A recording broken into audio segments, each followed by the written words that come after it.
আইবাস plus plus পরিচিতিতে আপনাকে স্বাগতম।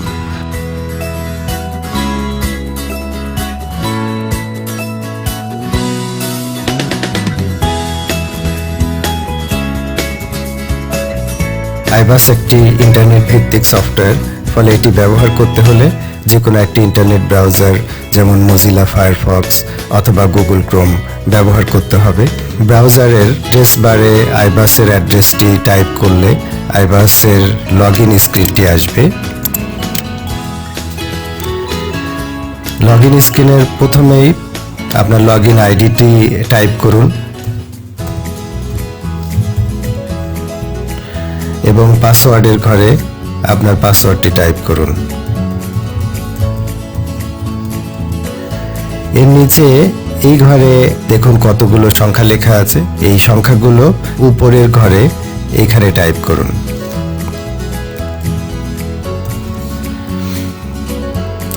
এই সংখ্যাটিকে বলে ক্যাপচা। এটির সময় একটু নির্ধারিত, অল্প সময়ের জন্য এটা ভ্যালিড থাকে। ফলে আপনি যদি এমন হয়ে থাকে যে স্ক্রিনে অনেকক্ষণ ধরে অপেক্ষা করছেন, তাহলে এই সংখ্যাটা টাইম আউট হয়ে যেতে পারে এবং সেক্ষেত্রে ওই সংখ্যাটা তখন নাও নিতে পারে।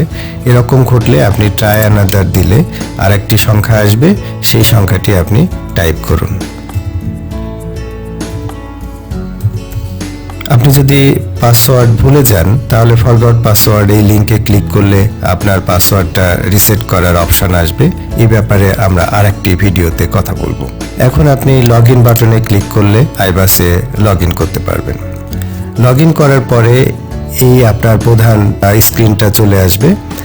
স্ক্রিনের বাম দিকে এইখানে যেসব মেনুতে আপনার পারমিশন আছে, যেসব কাজগুলো আপনি করতে পারবেন তার একটা তালিকা আপনি বাম দিকে পাবেন এবং সেই সংশ্লিষ্ট মেনুতে ক্লিক করলে আপনি ওই মেনুর যে স্ক্রিন সেটিতে আপনি চলে যেতে পারবেন।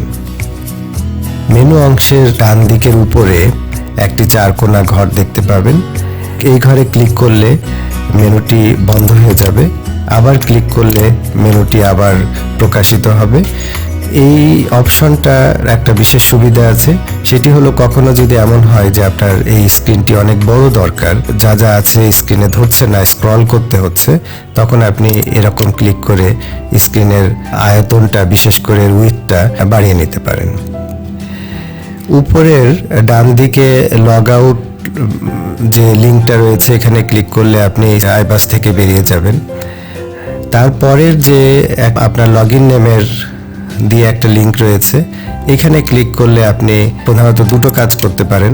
সেটি হলো যে আপনি আপনার যে ছবিটি রয়েছে, সেই ছবিটি আপনি পরিবর্তন করতে পারেন এবং সেক্ষেত্রে স্ক্যান করা একটা ছবি আপনাকে আপনার কম্পিউটারে আগে ঢুকিয়ে নিতে হবে এবং তারপরে চুজ ফাইল দিয়ে ওই ছবিটি আপলোড করলে সেই ছবিটি আপনার এখানে দেখাবে। আরেকটি বিষয় রয়েছে, সেটি হলো চেঞ্জ পাসওয়ার্ড। মাঝে মাঝে আপনার পাসওয়ার্ডটা পরিবর্তন করে নেওয়া দরকার হতে পারে, সেক্ষেত্রে আপনি চেঞ্জ পাসওয়ার্ডে ক্লিক করলে আপনার পাসওয়ার্ড পরিবর্তনের স্ক্রিনটি আসবে এবং সেক্ষেত্রে আপনার ইউজার নেম এবং লগ ইন নেম দেখাবে। আর এক্সিস্টিং পাসওয়ার্ডটা দিয়ে একবার নতুন পাসওয়ার্ড দিবেন এবং তারপর আবার ওই পাসওয়ার্ডটাই কনফার্ম করে চেঞ্জ পাসওয়ার্ডে ক্লিক করলে আপনার পাসওয়ার্ডটা আপনি পরিবর্তন করতে পারবেন।